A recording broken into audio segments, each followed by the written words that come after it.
I've been tapping my toe to the great talent of Whitney Houston all morning, all afternoon, all evening, ever since I've heard the tragic news, which they now say is not a drowning in a bathtub, but is related to mixture of prescription drugs and alcohol. It's a tragedy. It's a human tragedy. It's sad. It's a wasted talent, and it happens too often, ladies and gentlemen. But I'm preferring to remember some of those great memories, including, as a buddy reminded me, a concert that I attended. Even before Bodyguard, I loved it. I will always love it. We're going to play the Star Spangled Banner. Best national anthem ever at a Super Bowl. Whitney Houston coming up on the Common Sense Club and the Scott Hennen Show. CPAC, ladies and gentlemen, the Conservative Political Action Conference. Recap next with our friend Andrew Breitbart, the great Andrew Breitbart, the man that gives the Democratic media complex fits, who I saw briefly, who I said hi to briefly, but we never had a chance to just talk. So now we've shut everything off and we can just talk. Andrew, how are you? I'm doing well, and I'm glad that you're honoring Whitney Houston like you did. I haven't felt this bummed out over a celebrity death since Thurman Munson died in 1979 when I was a kid. My friend took me to a Whitney Houston concert maybe 20-some-odd years ago. Not my cup of tea. It's not my type of music. But I was near the front, and I saw her mother, the great gospel singer Sissy Houston, off to the side like the most proud mother in the world, as she lit up the Greek Theater in Los Angeles. And I can only see the trajectory that Hollywood helped put her on. And that was a downward one. And they exploited her every step of the way. And she dies perhaps too appropriately at the Grammy pre-party at the Hilton. And they decide, well, her body hasn't been removed by the morgue, by the coroner. They decide the party must go on.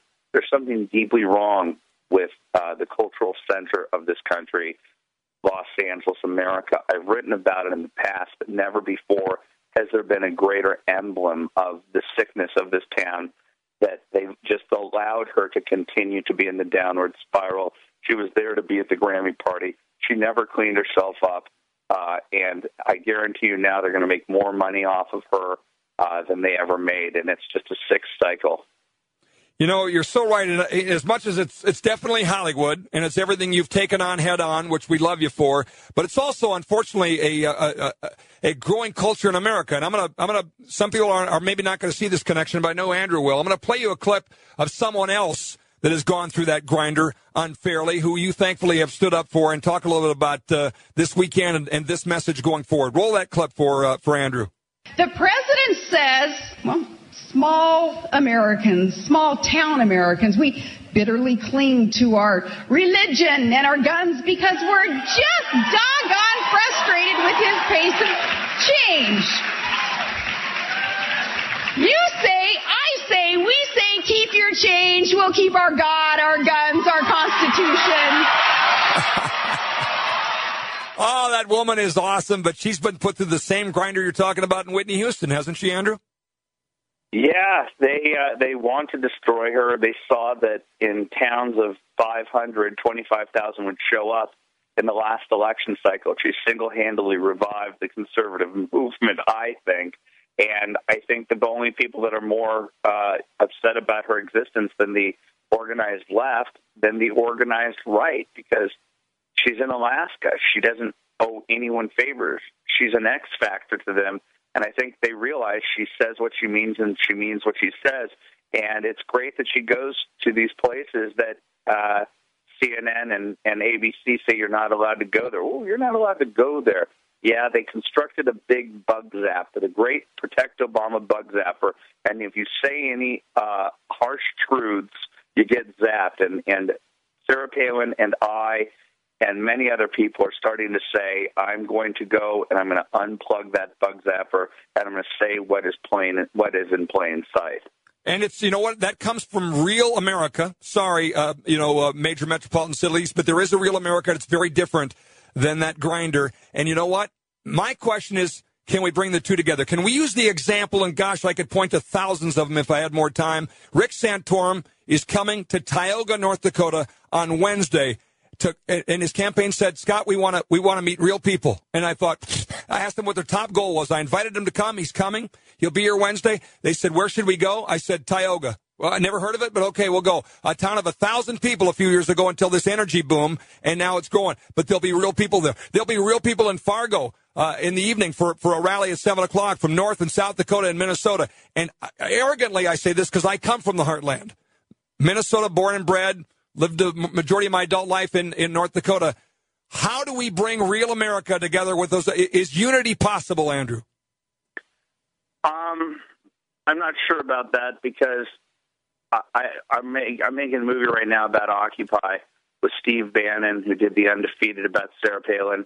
We have a shared passion about telling the truth about Sarah Palin. Not sure, whether she's ever going to run for the presidency, but she deserves her truthful narrative. And Steve Bannon made the movie The Undefeated, and we're going to tell the same truth about the Occupy movement. And it's an amalgam. It's the same exact group of people that were behind the anti-war movement, the exact same people. What happened when Barack Obama, the anti-war president, was elected, the anti-war candidate was elected? It went AWOL. Why? Because its goal wasn't to get the president, wasn't to get the war to end. The goal was to get the progressive movement in a position of power. Right now, they create Occupy for the same purposes, to protect this progressive president, to put the other side on the defensive. It has nothing to do with what they're chanting, 99%, 1%. It has everything to do with maintaining political power for the unions, which are central to this, the international anarchist and socialist groups that were there throughout the entire 2000s during the anti-war movement. And it is a divide and conquer strategy. So when you try to reach across the aisle, they are only going to slap you because there are less of them in this country than there are of us. The only way to win for them is to intimidate us into silence, because there are more of us, to intimidate us into silence. It's not unlike the bullies on a playground. So the bullies on a playground, they don't want bipartisanship.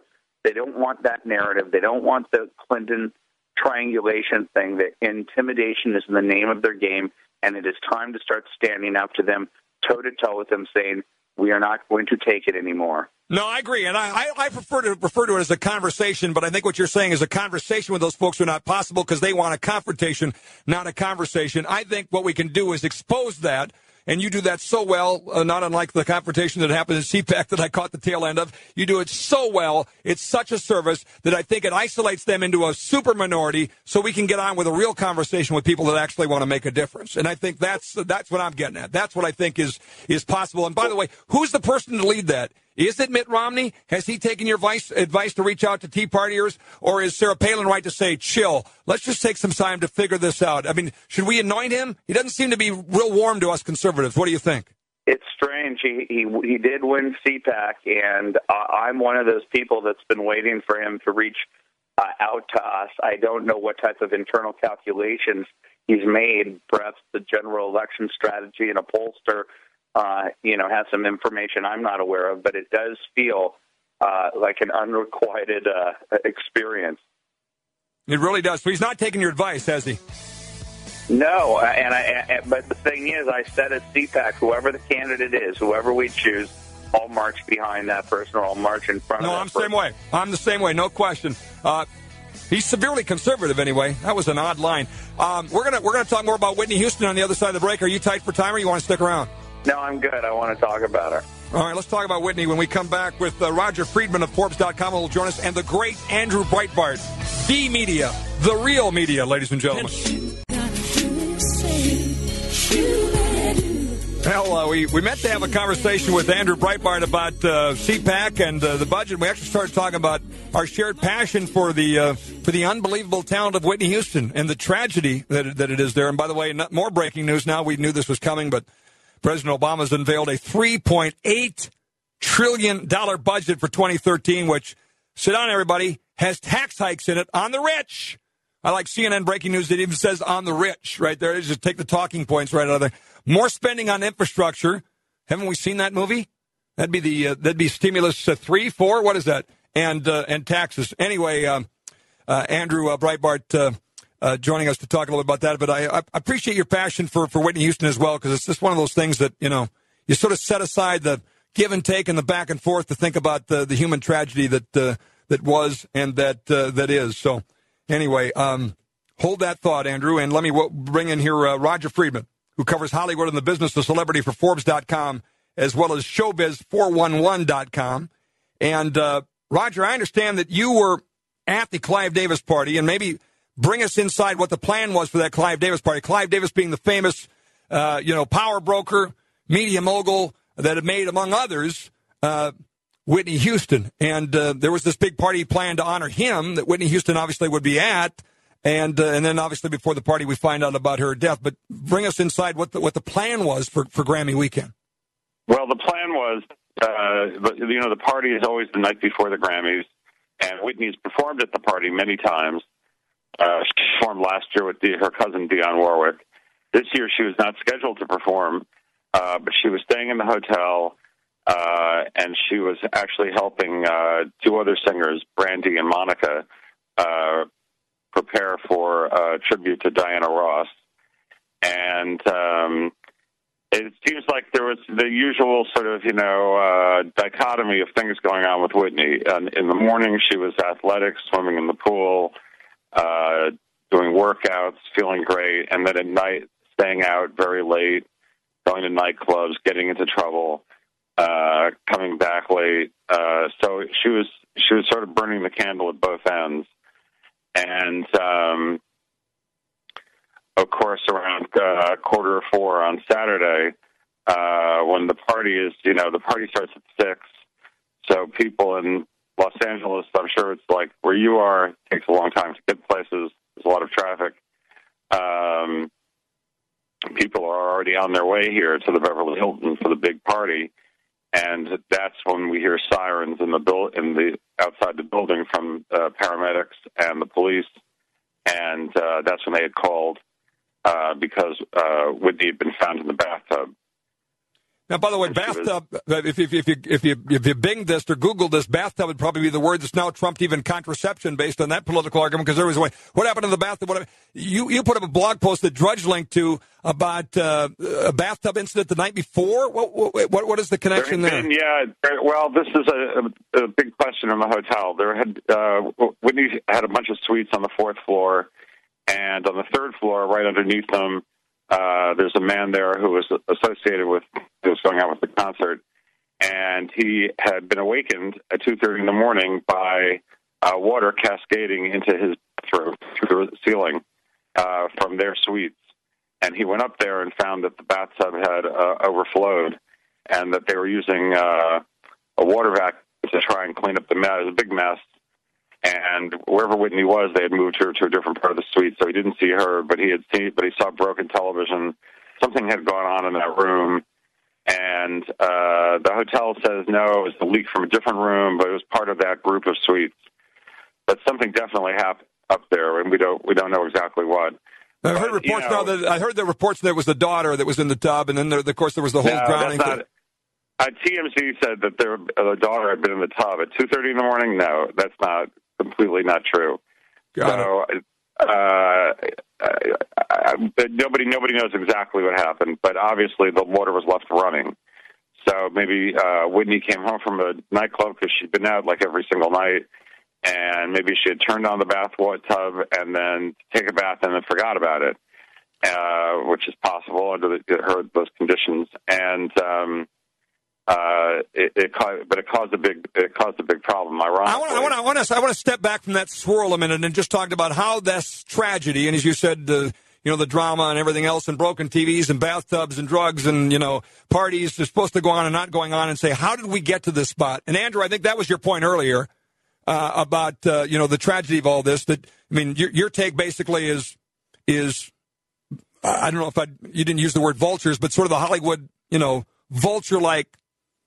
Way destroyed her, right? Andrew, am I paraphrasing correctly? I talked to Roger because I thought that the way it was portrayed as a link off of Drudge portrayed the party went on, but I read the article and I saw that there were some obvious tributes to Whitney Houston. There were all of Clive's party was turned into a tribute to Whitney. It was like a wake. It was very upset, and Clive Davis has been like a parent to Whitney. Her father died a few years ago, and she wasn't that friendly with him. She was very upset with him after he divorced her mother when she was 15. Clive was really like a surrogate father. And the way Clive worked with Whitney as this drug thing became worse and worse over the years was, I wrote about this yesterday. He was like a parent who, you know how when a parent has a kid who's got a problem and is encouraged by any improvement. So he would hear about, they would say, she's doing better, and he would be so happy. And then you would say to him, Clive, we just heard something, bad happened, she got in trouble. And he'd be crestfallen. And he was constantly sending her to rehab, constantly talking to her, having long talks with her. And Clive he has 6 grandchildren, he has 4 children, he's a real family man. So he was constantly sitting with her and saying to her, you can get yourself together. I mean, some people, like Michael Jackson, had a lot of vultures around him. And there are plenty of stars who encourage and sort of enable people. Whitney had a lot of people around her who kept trying to stop her. It was like something they could not get their hands around. And a good point, though, Andrew, to point out the fact that the party didn't go on. It was not a party. It was a wake, as you said, Roger. I think probably a better description of it. Did they stop the alcohol flow? Was there no alcohol there? They didn't remove her body until much later. I mean, it seems so macabre. And, look, I wasn't there, so I appreciate your take on this thing. But from the outside looking in, and you take into account that during her last years, there was that god-awful, reality series in which you were watching this person who was one of the most pristine people to enter pop culture. You watched her degradation in full public. And so from the outside looking in, and I live 3 miles away from the Beverly Hilton, it just looks like a gruesome experience that reminds us that there's something morally off about this Hollywood crowd, that they would have a party, that the limousines would be coming in, and there isn't a morgue, vehicle to come in because they don't want to ruin the. No, that's not why. No, it's not because. It wasn't about the morgue vehicle. That's not true. There was all the LAPD on the Wilshire side. No, it was the police. Hey, let me end it this way, guys. The fact that the Grammy Awards started with a prayer, to me, Whitney Houston is contributing something far bigger with that single event. I thought that was extraordinary. So maybe there's some good that can come out of this. But let's remember her music. Didn't get a chance to play that great national anthem, Star Spangled Banner. We'll do it tomorrow. God bless you. Got to go.